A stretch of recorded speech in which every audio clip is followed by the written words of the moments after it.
Especial que o Senhor nos concede aqui na sua casa, na sua presença, para meditarmos na sua palavra. Na última semana, a Leila terminou o estudo na carta de Paulo aos Romanos e hoje nós vamos começar o nosso estudo na carta de Paulo aos Coríntios. Nós vamos estudar a primeira carta, a primeira epístola, e posteriormente estudaremos a segunda epístola. Nós vamos falar hoje inicialmente sobre o pano de fundo da epístola, também o pano de fundo da igreja de Corinto, e depois entraremos no capítulo 1, falando sobre as principais divisões que nós temos neste capítulo. Nós temos a introdução, que vai do versículo 1 até o versículo 3. Temos a expressão de gratidão, do versículo 4 ao versículo 9. Em terceiro lugar, a terceira divisão, nós temos Paulo falando sobre a questão da unidade na igreja, dos versículos 10 até o versículo 17. E, finalmente, dos versículos 18 até o versículo 31, nós temos Paulo falando sobre o método escolhido por Deus para a salvação dos homens. Vamos começar, então, como eu disse, falando sobre a questão do pano de fundo da epístola. Antes de nós começarmos a ler e a compreender o primeiro capítulo, vamos falar sobre o pano de fundo deste livro, ou desta carta. Primeiro, a questão do pano de fundo histórico.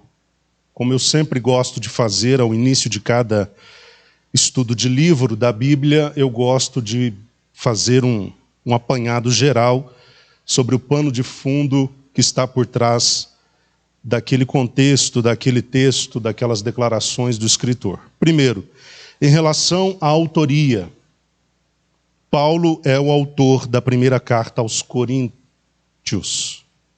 Em relação à data, provavelmente uma carta escrita entre os anos 50 e 55 depois de Cristo. Provavelmente nessa faixa, entre 50 e 55. E Paulo escreveu a carta de 1 Coríntios quando ainda estava na cidade de Éfeso. E os irmãos podem encontrar isso no capítulo 6, versículo 8. Ele fala sobre o local onde ele estava quando escreveu as palavras contidas nesta epístola.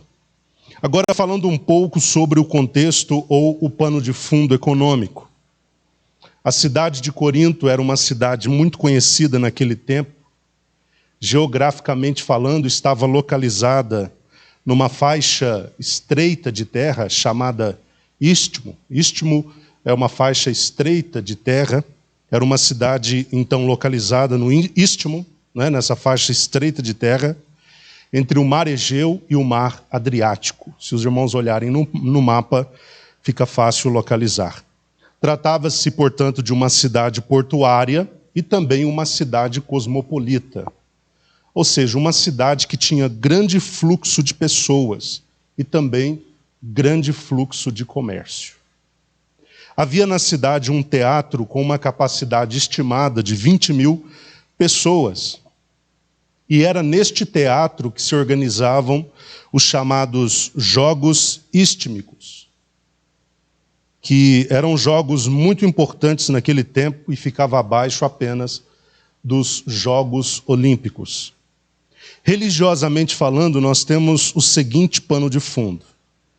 Havia na cidade um templo suntuoso dedicado à deusa Afrodite, deusa do amor, muito conhecida pela maioria de nós, e serviam neste templo em torno de 1.000 prostitutas cultuais.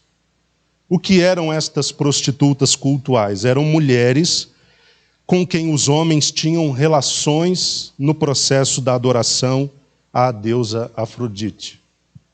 Em síntese, a deusa Afrodite era adorada através da relação sexual que se realizava com estas prostitutas do templo, que ao todo eram em torno de 1000. E o povo, portanto, desta cidade vivia entregue a toda sorte de pecados de ordem sexual. Era uma cidade onde o povo vivia entregue à licenciosidade e também à pecaminosidade. Agora falemos sobre o pano de fundo da igreja. Falei sobre o pano de fundo da epístola, o pano de fundo da cidade de Corinto. Agora falemos sobre o pano de fundo da igreja. Paulo fundou a igreja em Corinto durante a sua segunda viagem missionária. E os irmãos podem estudar melhor sobre a segunda viagem missionária no capítulo 18 do livro de Atos. Lá você tem toda a trajetória de Paulo enquanto esteve ali naquela cidade. O texto de Atos 18 nos diz que quando Paulo estava na cidade de Corinto, ele trabalhou secularmente ao lado daquele grande casal, Priscila e Áquila, fabricando tendas para dali retirar o seu sustento. E em contrapartida, aos sábados, o texto diz que ele pregava o evangelho nas sinagogas, tentando persuadir os judeus e os gregos. Entretanto, com a chegada de Silas e Timóteo, Paulo passou a se dedicar unicamente à pregação do evangelho e deixou a atividade da fabricação das tendas.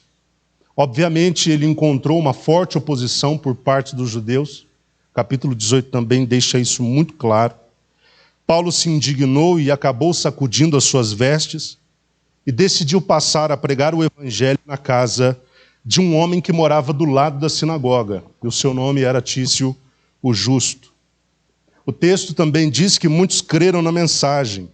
E dentre os que creram, nós temos a citação de Crispo, que era o principal da sinagoga, uma espécie de líder, de dirigente da sinagoga. E não apenas ele, mas também toda a sua casa creu na mensagem pregada por Paulo e todos se converteram. Paulo permaneceu na cidade de Corinto por aproximadamente 18 meses, 1 ano e 6 meses.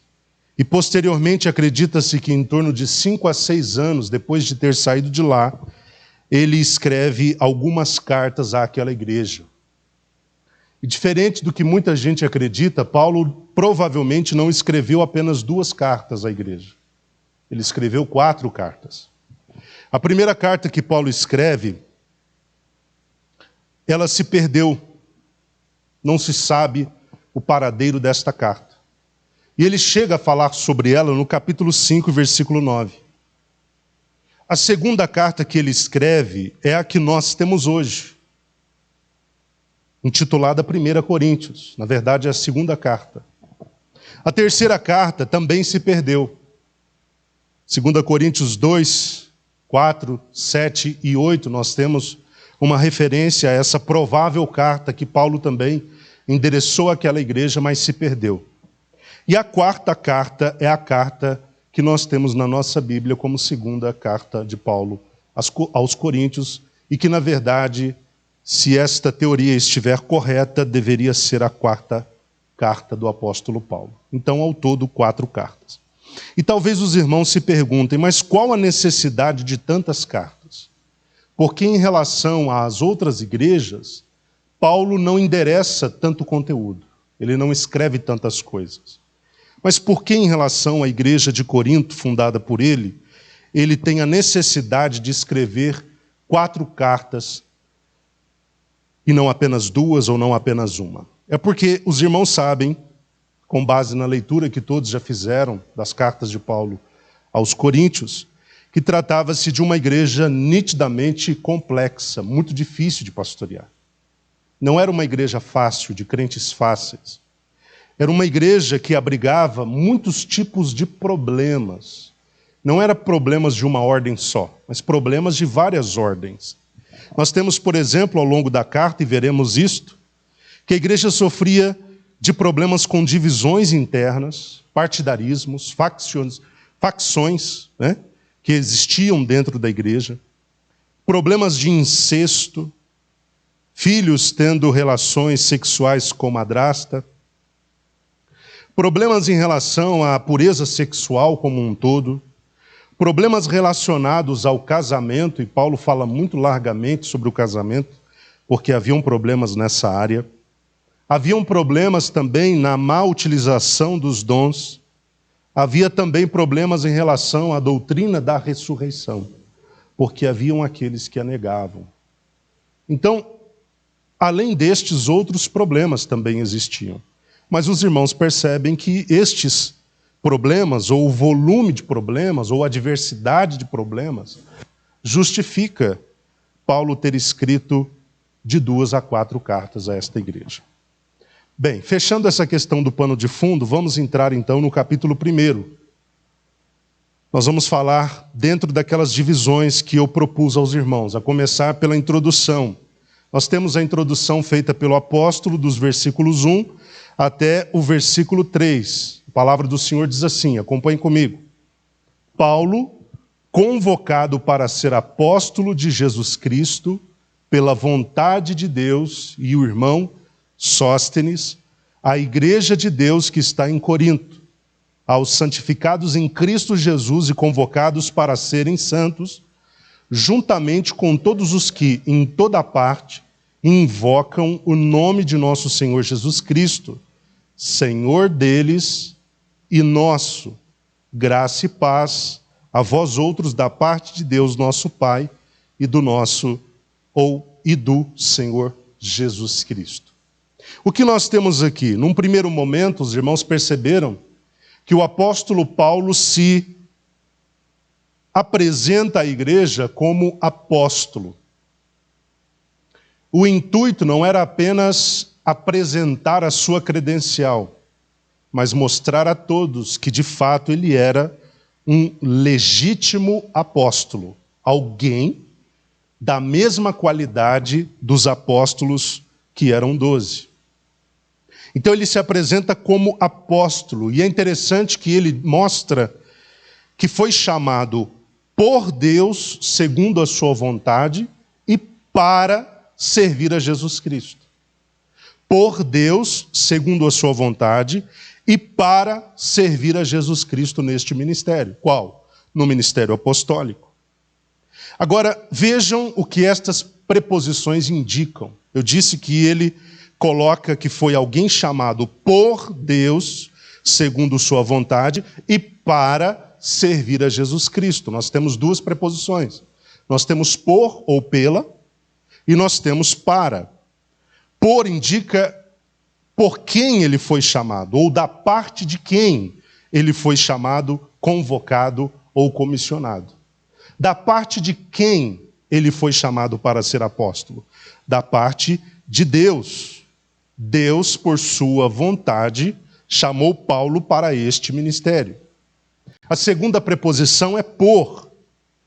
Indica para que função ele foi chamado. Ele foi chamado para ser apóstolo de Jesus Cristo.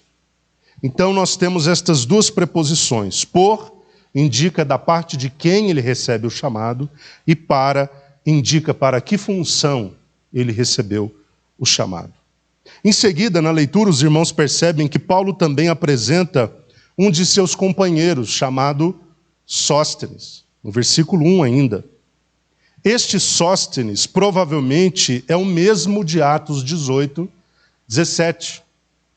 Aquele que depois de uma situação ali complicada envolvendo o apóstolo Paulo no tribunal, na cidade de Corinto, acabou levando uma surra e apanhando seriamente.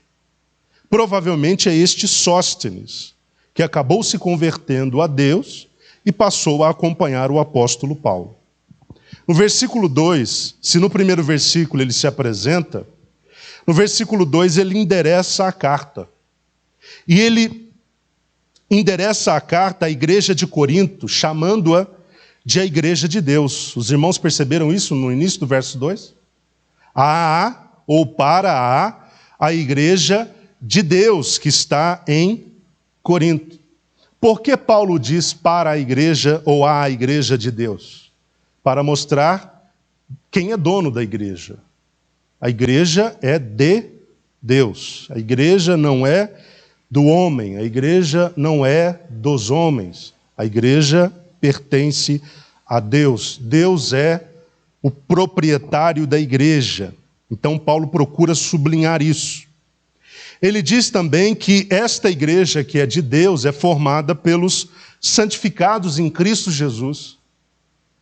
E aqui é importante a gente entender o seguinte: Paulo, num primeiro momento, ao meu ver, ele procura mostrar aos crentes daquela igreja que, num primeiro estágio, eles foram colocados dentro de uma chamada santificação inicial, que veio na conversão.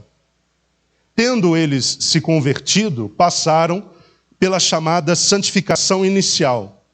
Mas Paulo faz questão de mostrar aqui no versículo 2, que era esperado que agora, tendo passado pela santificação inicial, fazendo parte da comunidade dos santos, eles deveriam também entender que foram convocados para uma santificação progressiva. Então a santificação iniciada, ou inicial, é a porta de entrada. Acontece na conversão.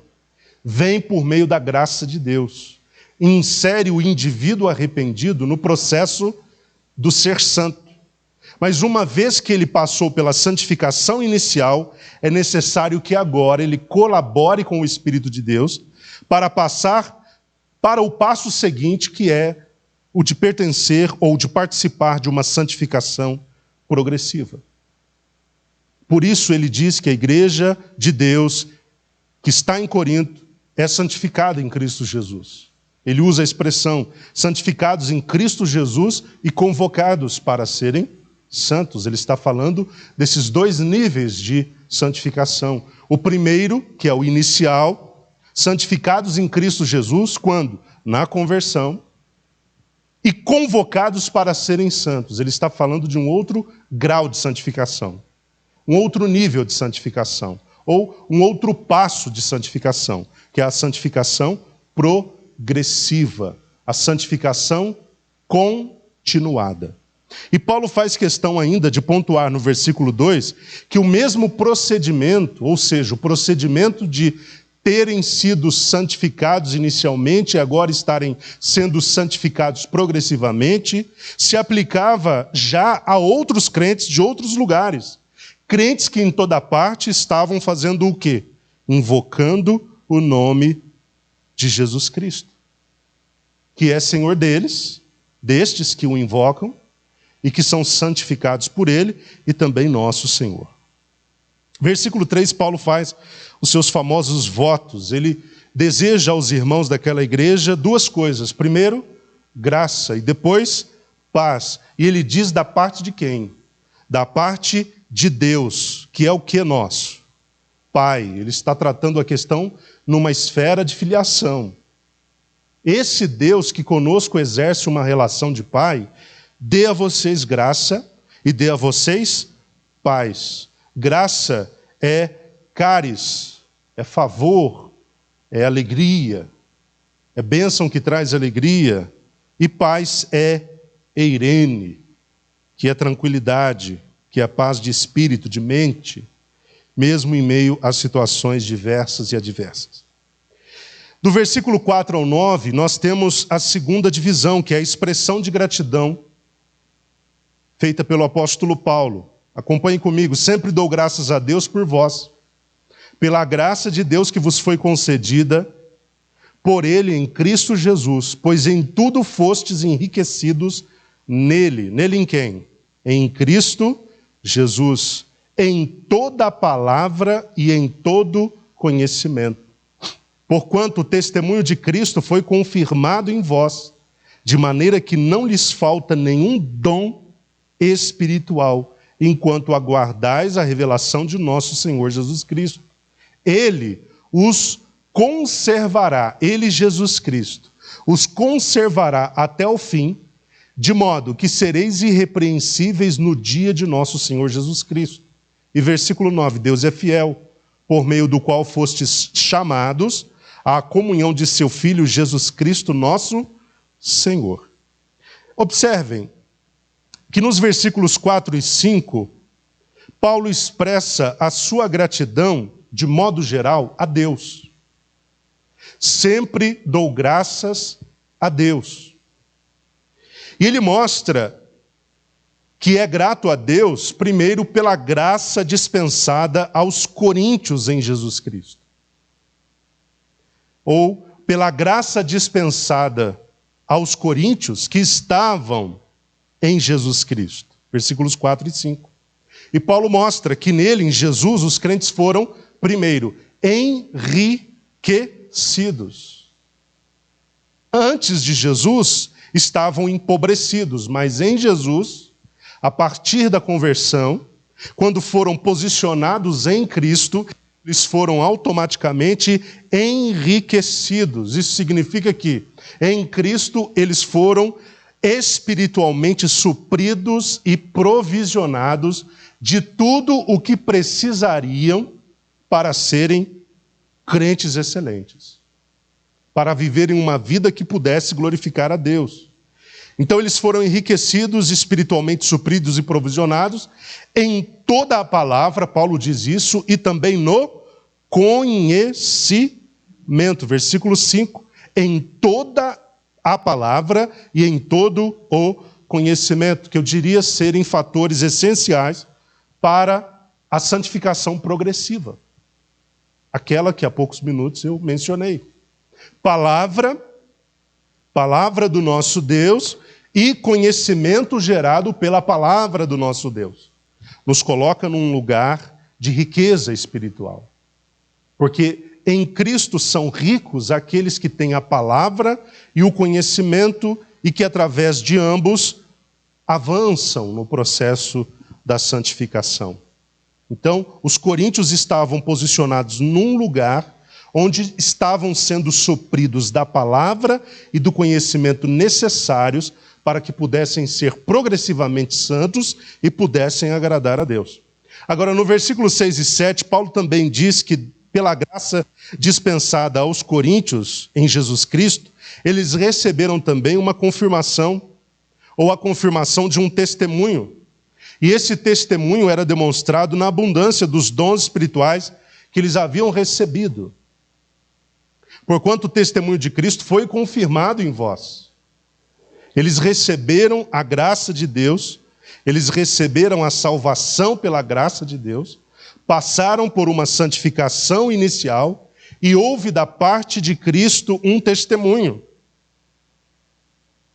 ou um atestado de posicionamento, um atestado de que agora estavam no Senhor Jesus Cristo.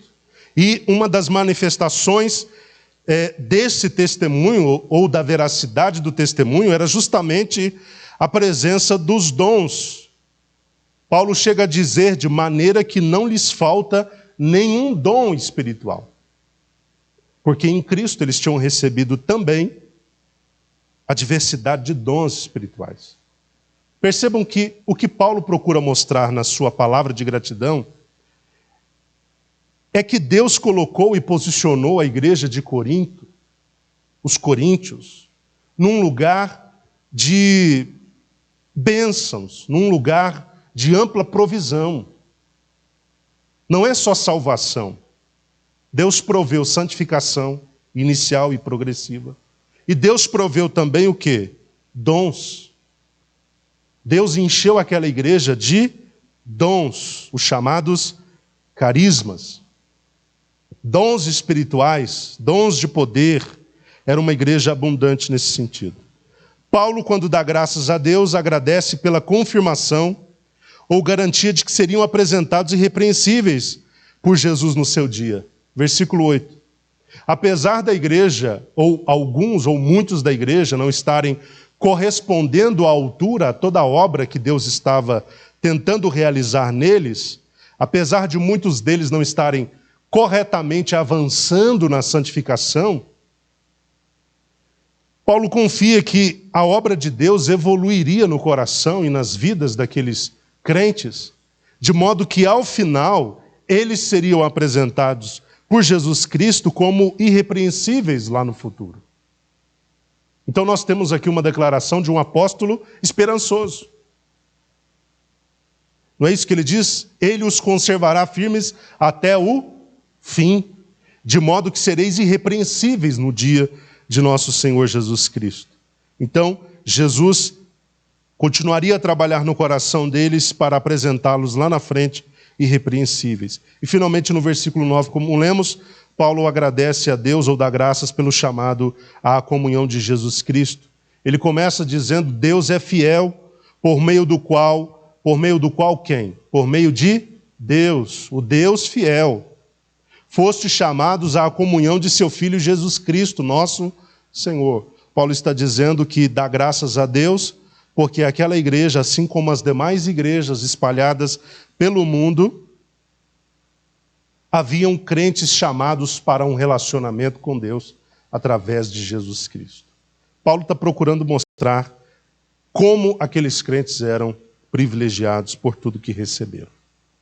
Chegamos na terceira divisão, que é a questão da unidade na igreja, que vai do versículo 10 até o versículo 17. Um trecho mais longo, mas vamos ler e explicar em seguida. Suplico-vos, queridos irmãos, pelo nome de nosso Senhor Jesus Cristo, que concordeis uns com os outros no que falam, a fim de que não haja entre vós divisões. Antes, sejais totalmente unidos sob uma mesma disposição mental e no mesmo parecer. Caros irmãos, fui informado a vosso respeito, pelos da família de Cloé ou de Chloe, que existem discórdias entre vós. Refiro-me ao fato de um de vós afirmar: eu sou de Paulo, enquanto outro declara: eu sou de Apolo, e outro: eu sou de Pedro, e outro ainda: eu sou de Cristo. Ora, acaso Cristo está dividido? Foi Paulo crucificado em vosso favor? Fostes batizados em nome de Paulo? Dou graças a Deus por não ter batizado a nenhum de vós, com exceção de Crispo e de Gaio, a fim de que ninguém venha a alegar que foi batizado em meu nome. É certo que batizei também os da casa de Estéfanas. Além destes, não me recordo se batizei algum outro irmão. Porquanto Cristo não me enviou para batizar, mas para proclamar o Evangelho, não por meio de palavras de sabedoria humana, para que a cruz de Cristo não seja esvaziada. Os irmãos observam no versículo 10 que Paulo começa com uma súplica, ou com um rogo, ou como um apelo. E o apelo, a súplica ou o rogo de Paulo era para que eles se tornassem um. Vejam que ele começa dizendo: eu suplico, ou suplico-vos, ou rogo-vos, pelo nome de Jesus Cristo. Ele está colocando a sua súplica num patamar completamente diferenciado. Eu estou evocando o nome de Jesus para o que eu vou pedir agora. Que no nome dele, ou por consideração a ele, ou por meio da dedicação que vocês têm a ele, que vocês possam procurar a unidade. Em síntese, é isso que Paulo está dizendo. Sua súplica era para que houvesse entre aqueles crentes um ponto de acordo, para que houvesse entre eles unidade e não divisões. A palavra divisão aqui é cisma. Cisma dá a ideia de você pegar um tecido, um papel ou algo qualquer e rasgar em tiras, em fatias. Isso é cisma. O processo de pegar e rasgar é cisma. Ele reconhece que havia naquela igreja cismas, divisões. A igreja estava sendo rasgada. E ele queria, e ele suplicava, implorava, rogava, para que houvesse da parte daqueles crentes uma tentativa, uma iniciativa de buscar a unidade. Mas isso deveria ser uma atitude de todos. Todos da igreja deveriam se engajar para buscar a unidade e manter a unidade sob uma mesma disposição, tanto de mente quanto de parecer. Paulo, no versículo 11 até o versículo 17, ele começa a expor o problema das divisões que havia naquela igreja. No versículo 11, ele esclarece que foi notificado sobre o problema através da família de Chloe. Não se sabe se Chloe era homem ou se era mulher.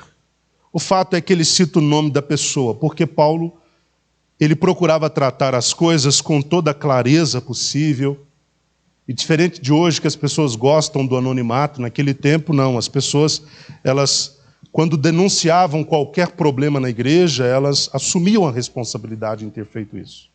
Elas diziam: eu estou denunciando, e pode citar o meu nome, pode falar o meu nome, porque o que eu estou dizendo é verdade. Então, imagine você, Paulo, expondo que foi a família de Cloé ou de Chloe que levantou a questão que havia dentro da igreja. Imagine esses irmãos no dia seguinte ao da carta, né?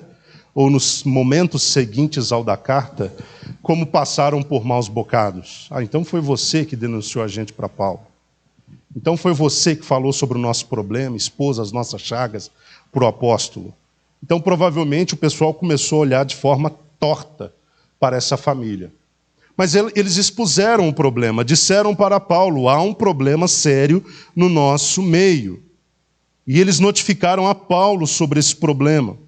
Mas nós vemos na carta de Paulo aos Coríntios que não apenas a família de Chloe ou de Cloé expôs os problemas.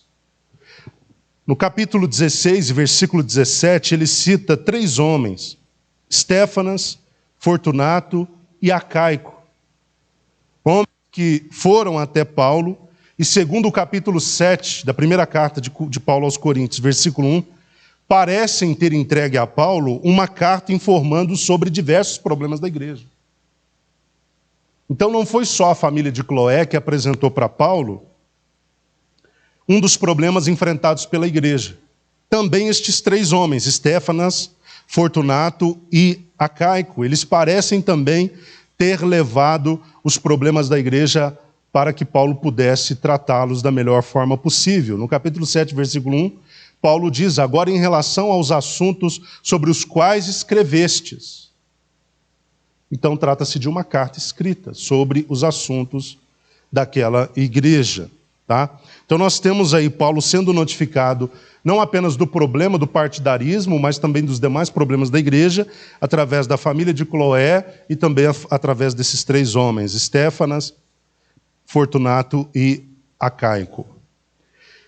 Agora Paulo, ele mostra que, ou melhor, quando foi notificado, ele compreendeu que o problema envolvia a existência de grupos facciosos dentro da igreja. Versículo 12 vai nos falar sobre isso. E o versículo 12 mostra que o problema era generalizado. Eu creio que deve ter alguma versão aqui, uma das versões dos irmãos deve dizer: refiro-me ao fato de cada um de vós dizer. É assim que está na sua versão? Na minha versão não está da forma que está em muitas versões. Mas essa versão, refiro-me ao fato de cada um de vós dizer, mostra que o problema era generalizado. Não é alguns de vocês estão dizendo, não é um grupo pequeno de pessoas, mas cada um de vós dizer. Era uma gangrena que já havia adoecido o coração de todos os crentes. O problema se relacionava com a existência declarada, não era nem velada, era declarada, de 4 fã-clubes dentro da igreja. Eu diria assim, 4 fã-clubes que haviam dentro da igreja. O de Paulo, o de Apolo, o de Pedro e o de Cristo. O fã-clube de Paulo provavelmente era formado por aqueles que se identificavam com o fato dele ser o fundador da igreja, ou daquela igreja. Não, Paulo é o fundador desta igreja, eu me identifico com ele, porque antes dele não havia trabalho algum aqui, não havia igreja de Cristo aqui. Ele veio, ele pregou o evangelho incansavelmente ao longo de 18 meses, e o mínimo que eu posso fazer é dedicar a ele uma grande devoção pelo trabalho. Eu sou de Paulo. Ele merece os louros, ele merece os resultados, ou a glória dos resultados. Eu sou de Paulo. Me identifico muito com a sua forma de ensinar, me identifico muito com o conhecimento que ele tem das Escrituras. Então eu sou de Paulo, eu sou do fã-clube de Paulo. Você sabe que no mundo de hoje, o fã é aquele que se identifica com a vida, com o estilo de vida, com os princípios, o pensamento do tal ídolo ou do chamado ídolo. O fã enxerga no ídolo o tipo de vida que ele gostaria de ter, o tipo de pessoa que ele gostaria de ser. E vocês sabem que isso é muito perigoso, porque esse tipo de procedimento induz as pessoas à idolatria e muitas delas não percebem isso. E no meio do povo de Deus não cabe fã-clube, não cabe eu sou adepto de A, eu sou adepto de B, eu sou adepto de C. Porque no corpo de Cristo há um corpo de Cristo, onde todos nós, de formas diferentes, trabalhamos pelo mesmo bem, que é o bem do progresso do reino de Deus, da propagação do evangelho e da edificação da igreja. A questão é que cada um colabora da forma que foi chamado. Paulo diz, um planta, o outro rega, mas Deus dá crescimento. Quer dizer, Deus tem pessoas diferentes para trabalhos diferentes dentro da igreja, mas o objetivo final é sempre o mesmo. E existem muitas igrejas que, infelizmente, sustentam essa idolatria velada por parte das pessoas. Se fosse hoje, considerando muitos líderes que nós temos por aí, Paulo ficaria satisfeito. Vocês são do meu fã-clube, vou privilegiá-los. E vocês que não são, deveriam ser, porque fui eu que dei a vida para fundar essa igreja. Mas Paulo não faz isso. Paulo procura mostrar que eles estão errados. Daqui a pouco nós vamos ver isso. Havia o fã-clube de Apolo. Quem era Apolo? Era um homem que, segundo Atos dos Apóstolos, tinha uma palavra poderosa. Ele era um homem que tinha uma pregação vigorosa, era um homem eloquente, poderoso nas Escrituras, que era instruído no caminho do Senhor e era fervoroso no Espírito. Atos 18, 24 e 25. Você tem ali o traço, né, do perfil de Apolo. Era um homem envolvente, um homem empolgante. Quando Apolo abria as Escrituras para pregar, ele levava as pessoas na porta do céu. Era uma pessoa cativante. Então alguns diziam, me identifico com Apolo, porque ele é poderoso nas Escrituras. Ouvir as pregações de Paulo é maravilhoso. Eu me identifico muito com a forma de Apolo pregar. Ele é um homem versado nas Escrituras, ele conhece a palavra de Deus, é poderoso, é fervoroso no Espírito. Eu prefiro Apolo, sou fã de Apolo.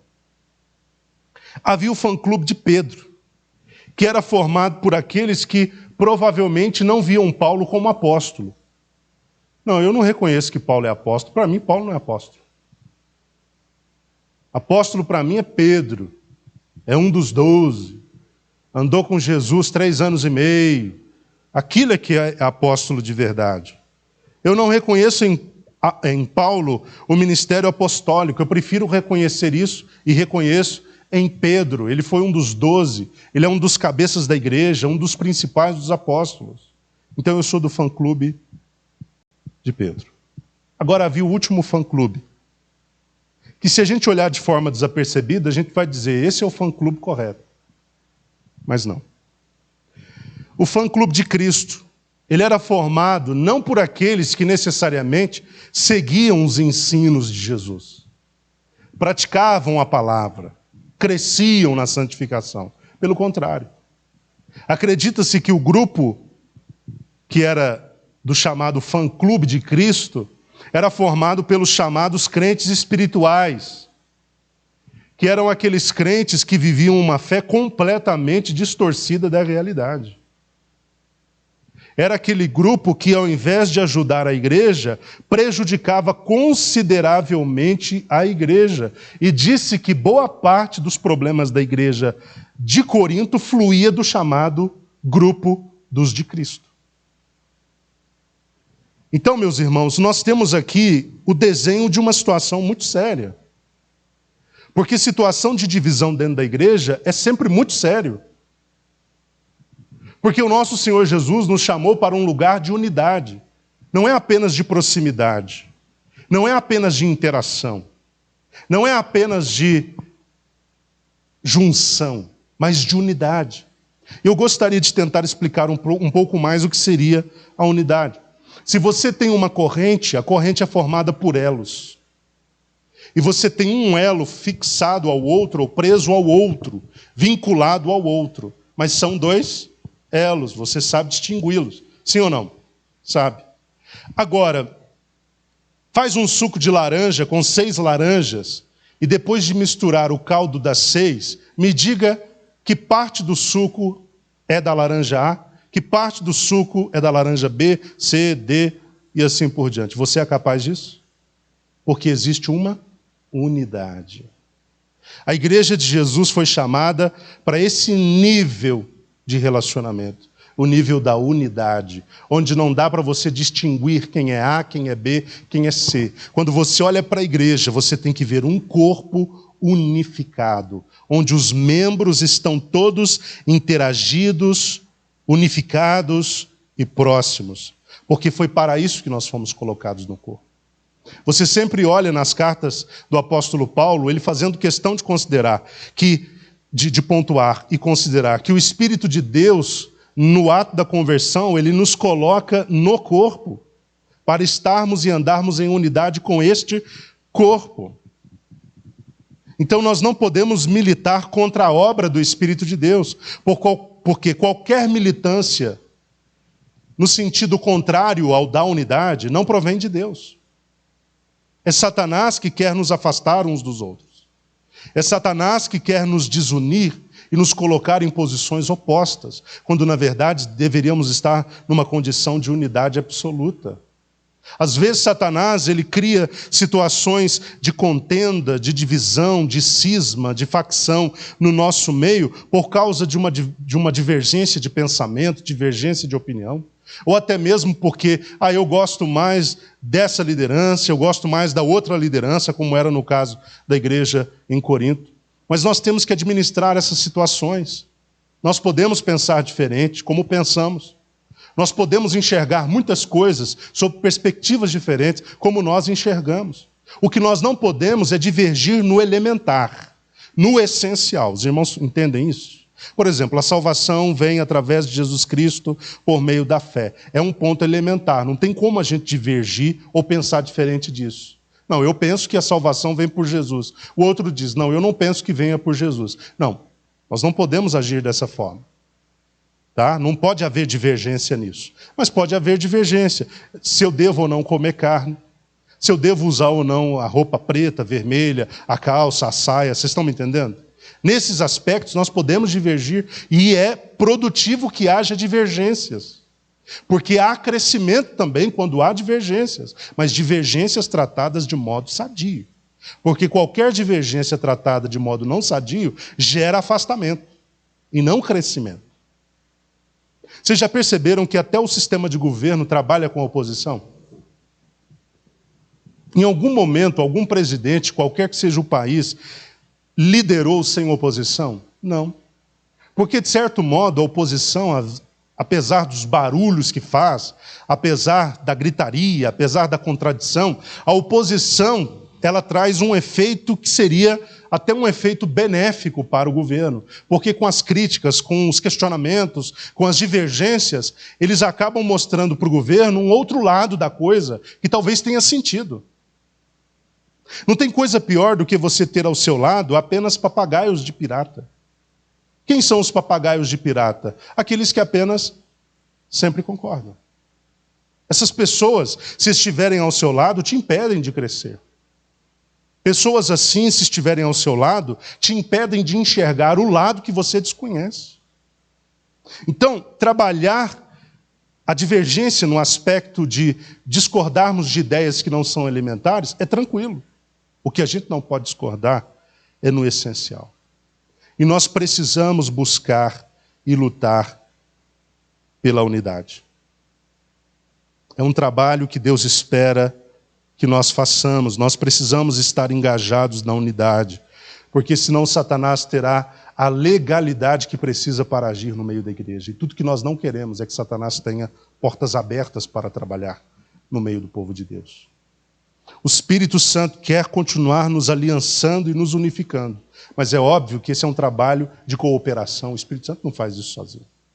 Ele não me obriga a estar em comunhão com os irmãos. É uma decisão que eu tenho de tomar. E eu tenho de abandonar o egoísmo, a soberba, o pensamento altaneiro para me colocar num lugar de humildade, para que a unidade seja possível. Porque não existe unidade onde não há humildade. Se todo mundo quer manter a sua razão, não há unidade. Esse ambiente é insalubre para a unidade. Vocês estão me entendendo? Onde todo mundo bate no peito e diz, não, eu tenho a razão. Não, eu sou a pessoa que está certa. Não, todos os meus passos foram corretos. Uma pessoa soberba, a verdade é essa. É uma pessoa que está agindo de modo arrogante, egoísta. Precisa baixar, se humilhar, olhar de forma altruísta para o outro e reconhecer, talvez eu também tenha falhado muito, e com certeza falhei. Mas eu vou corrigir isso. Essa tem que ser uma disposição de cada um de nós, irmãos. Viver como igreja é um desafio diário. Viver como igreja, repito, é um desafio diário, não é coisa para iniciantes, é difícil. Porque aqui nós somos um povo que está sendo santificado, mas nós não somos um povo perfeitamente santo. Nós temos os nossos problemas, nós temos os nossos altos e baixos. Às vezes a gente vai ser aquele tipo de pessoa que é a pessoa mais fácil de viver, conviver e lidar do mundo. Mas vocês concordam que tem dia que parece que a gente já amanhece, né? Chupando limão e todo azedo, a gente não quer ver ninguém. E a gente acaba agindo asperamente, até com pessoas que não têm nada a ver com aquilo. Mas nós somos assim, seres humanos, irmãos. Nós não somos deuses, ou Deus, né? Nós não somos Jesus, nós não somos anjos. Então, nós precisamos entender que nós comprometemos muitas das vezes a unidade com o outro. E por isso a gente tem que agir de forma muito vigilante. Quando eu perceber que a minha unidade com o próximo está de algum modo ameaçada ou comprometida, eu tenho que dar o passo em direção a resolver isso. Porque senão o nome do Senhor não vai ser glorificado. Os ímpios vão olhar para dentro da igreja e dizer, esse povo vive dividido. Imagine a sociedade de Corinto olhando para a igreja de Corinto e dizendo, mas cada um é de um? Um é de Paulo, outro de Apolo, outro de Pedro, outro de Jesus. Que igreja é essa? Mas não é uma igreja que deveria ser um povo. E o nome do Senhor Jesus acaba sendo escandalizado. E nós temos que tomar muito cuidado. Uma coisa é o meu nome ser escandalizado, outra coisa é o nome de Jesus que eu carrego ser escandalizado. Eu não posso permitir isso. Paulo queria que os crentes entendessem isso. Nos dias de Paulo era comum na cidade de Corinto, já vou passar para a próxima divisão, era comum na cidade de Corinto a presença dos chamados sofistas, que eram filósofos itinerantes. Eles eram homens que saíam pregando sua filosofia pelas cidades. Ao final, eles recolhiam ofertas, né? O povo abençoava eles lá financeiramente. Mas o que esses sofistas faziam? Eles chegavam nas cidades para expor e apresentar a sua filosofia e convencer o máximo de pessoas que eles pudessem. E eram homens altamente treinados na retórica e na oratória. Eram homens persuasivos. E ao final, as pessoas tinham o costume de definir se ficariam a favor daquele filósofo, se seriam partidários daquela filosofia ou se não.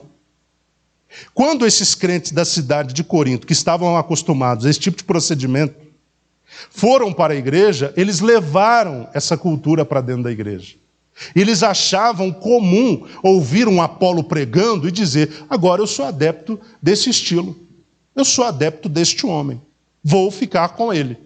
Não, eu gostei foi da palavra do Paulo. Que palavra poderosa, que ensino vigoroso, profundo. Gostei, sou partidário agora desse apóstolo. Vocês estão me entendendo? Era uma prática da cidade, da cultura, que eles importaram para dentro da igreja. Eles tinham um costume do culto à personalidade. Isso era comum entre eles, na cidade de Corinto. E como muitos vieram de lá, do mundo, onde isso era normal, e vieram para a igreja, eles importaram essa cultura. E Paulo está tentando implementar uma outra cultura. Porque a cultura de Cristo é contra a cultura do mundo. Os irmãos sabem disso. Então Paulo procura mostrar o seguinte, olha, lá talvez vocês tinham esses procedimentos, é da cultura da cidade. Agora, dentro da igreja não há espaço para culto à personalidade. Dentro da igreja, as coisas não são antropocêntricas. O que é antropocêntrica? Ou antropocêntricas? Coisas que giram em torno do homem. Antropos é homem. Né? Cêntricas é centro. Então, na igreja de Cristo não há lugar para o homem estar no centro. Não é Paulo que está no centro, não é Apolo que está no centro, não é Pedro que está no centro. Cristo é quem está no centro. Ele procura mostrar isso. E ele procura mostrar o erro de todos, porque não era o erro apenas do partido A, ou do B, ou do C, era um erro de todos os 4 partidos. Ele procura mostrar que todos estavam errados em 3 perguntas. Cristo está dividido? Essa é a primeira pergunta. Cristo não está dividido. Jesus é o cabeça de apenas um corpo, que é a igreja. E a igreja que eu estou falando não é denominação evangélica. Eu estou falando igreja formada por crentes que estão sendo salvos. Uma igreja que é organismo vivo, mais do que uma organização. Cristo é o cabeça de um corpo, que é esta igreja. Esta igreja é formada por diversos membros. É uma igreja diversificada, mas todos eles foram, como eu disse minutos atrás, congregados no corpo pelo mesmo e santo Espírito. A segunda pergunta: foi Paulo crucificado em favor de vós? É claro que não. A obra da salvação não foi realizada por Paulo, ou por Apolo, ou por Pedro, ou por qualquer outra personalidade que existiu, ou existe, ou vai existir dentro da igreja. A obra da salvação é uma obra de quem está no centro da igreja. Ou seja, a obra da salvação é uma obra de Cristo Jesus. Ele realizou a obra da salvação através da sua morte, que é uma morte perfeita, irrepetível. Jesus é o centro da redenção. Por isso ele é o centro da igreja, onde existem os redimidos.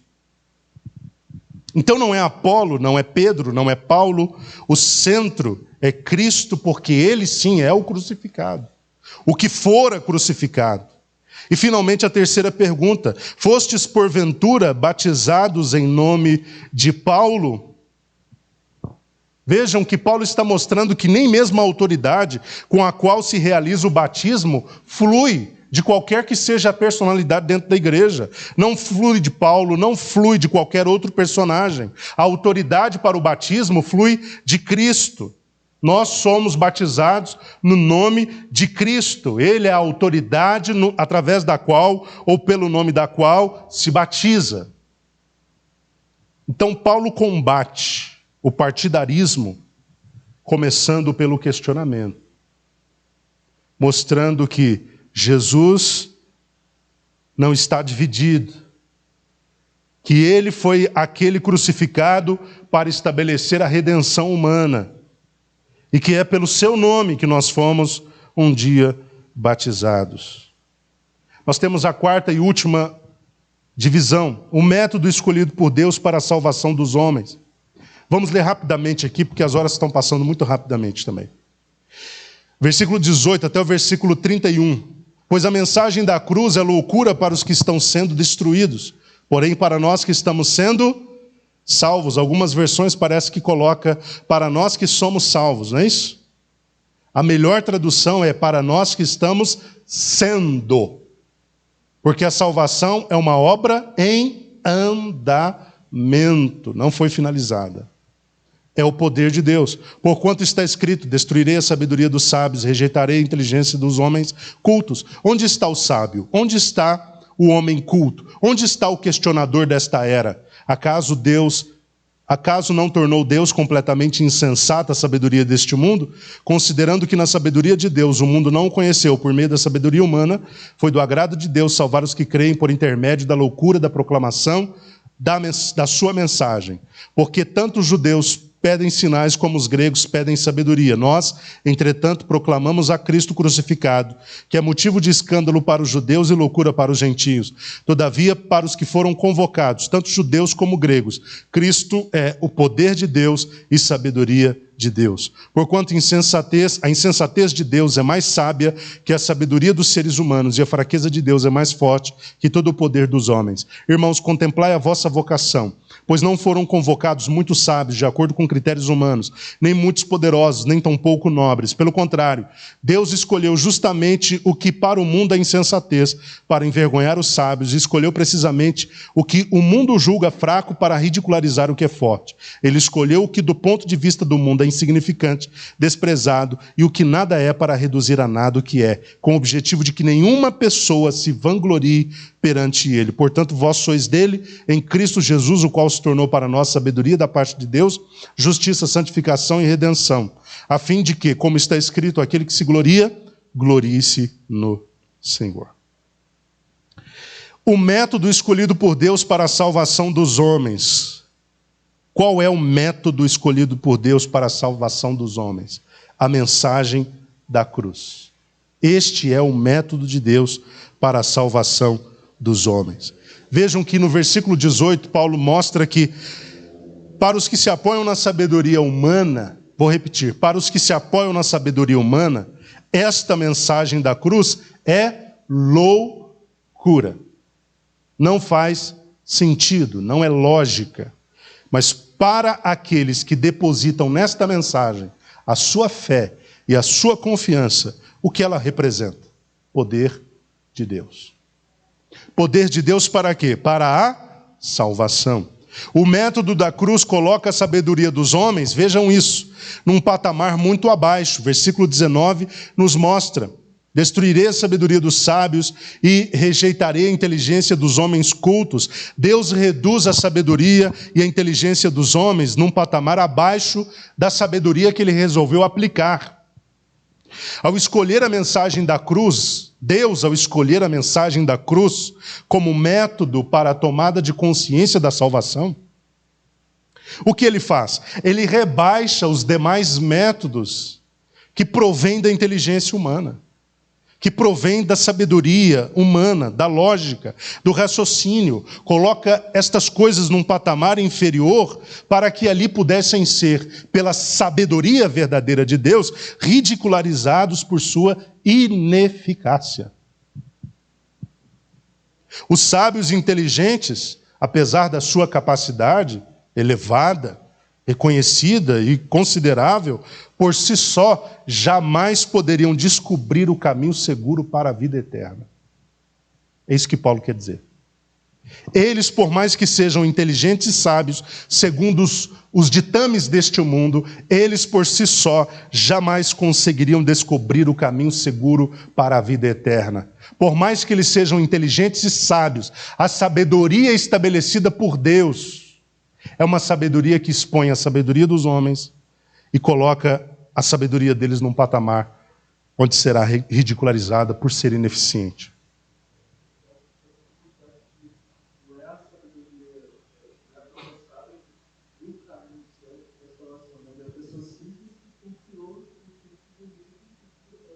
Exatamente. Os sábios queriam se conduzir à salvação. Vocês entendem isso? Eu sou inteligente, eu sou sábio, eu tenho cultura, eu conheço a filosofia grega, eu conheço todas as filosofias, eu posso encontrar a plenitude, a salvação, eu posso chegar ao contentamento pleno. Mas o simples, ele não arrogava essa competência. Então, para o simples foi mais fácil Jesus disponibilizar, ou Deus disponibilizar a salvação, porque o simples se permitiu ou se permite ser conduzido. Vocês estão me entendendo? O simples se permite ser conduzido. Jesus disse aos mestres da religião, não é os sãos que precisam de médico, mas é os doentes. O que ele estava dizendo é o seguinte: vocês que se acham sadios, não tem como eu curá-los. Vocês não se sentem doentes. Mas aqueles que sabem que estão doentes, é para eles que eu vim, para curá-los. Eles são os simples, eles são aqueles que se permitirão ser conduzidos à salvação, porque eles não arrogam ter a capacidade de alcançá-la por si mesmos. Então isso é impressionante. Paulo está dizendo exatamente isso, né? Em síntese, o método da cruz coloca a sabedoria dos homens num patamar abaixo e ridiculariza, mostrando que na sabedoria de Deus o homem é salvo não por si só ou não por si mesmo, não por sua capacidade. O método da cruz torna insensata a sabedoria deste mundo. O versículo 20 diz isso. Acaso não tornou Deus completamente insensata a sabedoria deste mundo? O que é insensata? É tola, louca. Deus, diante do grande problema do pecado e da necessidade do homem em ser redimido, em ser salvo, diante deste grande problema, melhor dizendo, diante deste grande dilema da necessidade do homem ser salvo por causa da sua condição de degradado, de decadente, de caído, de pecador, quem é o homem sábio e quem é o homem inteligente? Diante desta problemática, quem é o homem sábio? Quem é o homem inteligente? Ou seja, que solução a sabedoria ou a inteligência dos homens poderia efetivamente dar a esse dilema? O dilema dos homens estarem todos caídos em pecado e precisarem da redenção. Que solução a inteligência ou a sabedoria poderia dar a esse dilema? Nenhuma solução. E Paulo mostra que pela loucura da cruz, porque a loucura da cruz é o método, Deus reduziu a sabedoria deste mundo à insensatez, à tolice. Ou seja, Deus reduziu a sabedoria deste mundo a um lugar onde ela nada pode fazer para resolver esse dilema. Eu não estou aqui, irmãos, e nem Paulo está, na verdade, querendo dizer que o conhecimento deste mundo e a sabedoria que se pode adquirir aqui, através do estudo, através da aplicação nos estudos, seja de todo inválida ou descartável ou desnecessária. Pelo contrário, Paulo não está ridicularizando a busca pelo conhecimento. Ele está ridicularizando a tentativa do homem em tentar encontrar, através do conhecimento, um caminho seguro para a vida eterna. Entenderam a diferença? Paulo não está dizendo que ninguém tem que buscar conhecimento, porque isso milita contra Deus e contra a obra da salvação. Ele está ridicularizando uma tentativa de achar nesse método do conhecimento e da inteligência e da sabedoria humana uma forma de chegar à vida eterna. Em terceiro lugar, o método da cruz expõe que o homem, em sua sabedoria, jamais pôde conhecer a Deus ou se relacionar com Ele para ser salvo. O versículo 21 mostra isso. Pela sabedoria do mundo, Deus nunca pôde ser conhecido. Entenda isso. Deus nunca pôde ser conhecido pela sabedoria do mundo, e nem homem algum pôde ser salvo por ela. Mas então, como Deus pôde ser conhecido e como foi possível alcançar em Deus a salvação? Através da loucura, da pregação, da mensagem da cruz. Através da loucura da pregação do evangelho ou da mensagem da cruz, o homem pode finalmente ser salvo pela fé. Paulo chama a pregação, a mensagem, a proclamação, a mensagem como loucura. Loucura da proclamação da sua mensagem. O método de Deus para expor a mensagem tida como louca pelos sábios, mas que pode salvar os simples. O método para a exposição dessa mensagem é a loucura da pregação. Então o que Paulo está dizendo? Que a igreja precisa dar lugar sempre à pregação da mensagem. Por mais que tenha hinos bonitos a serem cantados, os irmãos estão entendendo? O louvor é bonito, o cântico é bonito, né? Mas nada pode roubar no meio da igreja um momento para a pregação. Porque aprove a Deus salvar os homens por meio da loucura da pregação. O que é o ato de pregar? É o ato de expor a palavra de Deus.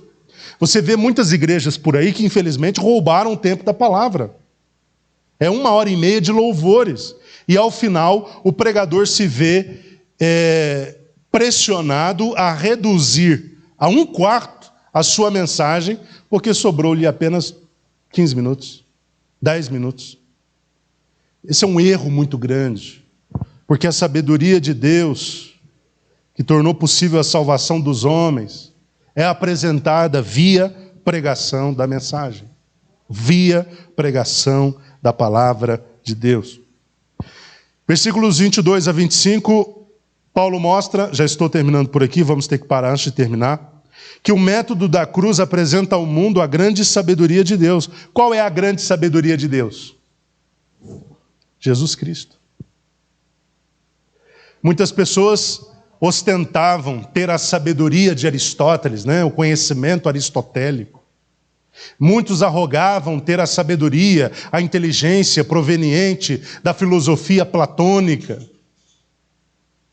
Mas Paulo procura mostrar que Deus, em sua grande sabedoria, ou melhor, que a grande sabedoria de Deus, ela é uma pessoa, ela tem um nome e ela é o nosso Senhor e Salvador Jesus Cristo. Cristo é o poder de Deus e a sabedoria de Deus. Então a sabedoria de Deus é uma pessoa. A sabedoria de Deus é manifesta numa pessoa. Não é Paulo, não é Apolo, não é Pedro, mas a pessoa em quem a sabedoria de Deus é manifesta e apresentada é Jesus Cristo. Ele não apenas é a sabedoria de Deus, como nós lemos no versículo 24, ele é o poder de Deus, ou seja, aquele através de quem toda a salvação é operada. Os homens sem Deus se esforçam para, por si mesmos, alcançar a salvação e a plenitude na vida ou na eternidade. Os judeus, segundo Paulo aqui no texto que nós lemos, eles procuram sinais. Os gregos, o conhecimento, a sabedoria. Mas ele faz questão de distinguir o que nós buscamos. Ele diz, nós que fomos chamados, pregamos a verdadeira sabedoria e poder de Deus. É essa sabedoria e poder que nós queremos e é essa sabedoria e poder que nós pregamos. E ela é poderosa para salvar a todos. Essa sabedoria que é poderosa para salvar a todos, como eu disse, tem nome, Jesus Cristo. E Paulo diz, o crucificado. E ele diz que sua obra e sua vida e obra são escândalo para aqueles que procuram se salvar por si mesmos. Ou seja, são escândalo para os judeus e são loucura para os gregos. Em síntese, repito, Jesus Cristo crucificado, que é tanto poder quanto sabedoria de Deus, ele é loucura e ele é escândalo para aqueles que por si só tentam achar um caminho seguro para a salvação. Mas para aqueles que se deixam levar por essa sabedoria e por esse poder, eles têm acesso a um caminho garantido para a vida eterna. Na semana que vem nós vamos terminar esse capítulo. Na verdade, nós lemos até o final, mas eu quero terminar as minhas considerações na próxima semana, porque já são 9 horas e eu não quero passar do horário. Tá? Nós vamos do versículo 26 até o 31, onde Paulo vai responder a seguinte pergunta: a quem Deus chamou pela loucura da pregação? A quem Deus chamou pela loucura da pregação? Ele vai responder isso, versículos 26 até o 31. Amém, meus irmãos? Que Deus os abençoe grandemente, em nome de Jesus. Que nós possamos guardar o que nós ouvimos nesta noite, sobretudo praticar. Em síntese, o que Paulo está mostrando aqui, na parte em que ele já vai direto ao primeiro problema enfrentado pela igreja, é que a igreja ela tem como centro Jesus Cristo. Cristo é o centro da igreja. Não há na igreja lugar para culto à personalidade, nem para facções, nem para divisões, nem para partidarismos. Nós somos todos de Cristo. Cristo, ele é o cabeça de um único corpo. E tudo gira em torno dele. Tudo gravita em torno dele, porque ele é o poder e é a sabedoria de Deus. Ok? Em síntese, é isso que nós temos até agora.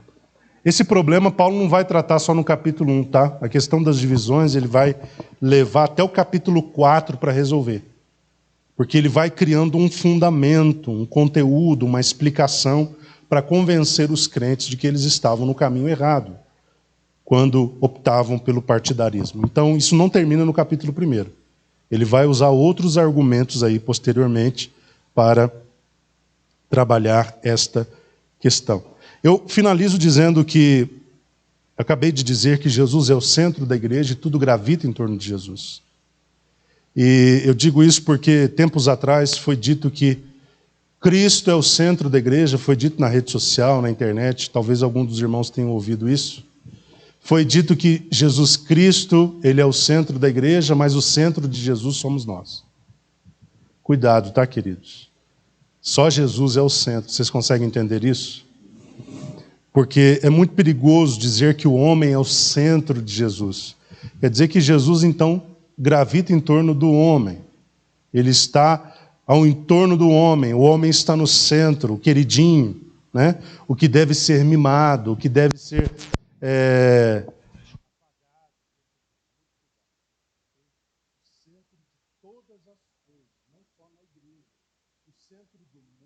o centro do universo, o centro dos multiversos, se a ciência estiver correta, é Jesus. É tudo por Ele, é tudo para Ele, é tudo para a sua glória. Então tudo está no entorno de Jesus e ninguém está no centro de Cristo. Graças a Deus, que Deus abençoe os irmãos em nome de Jesus.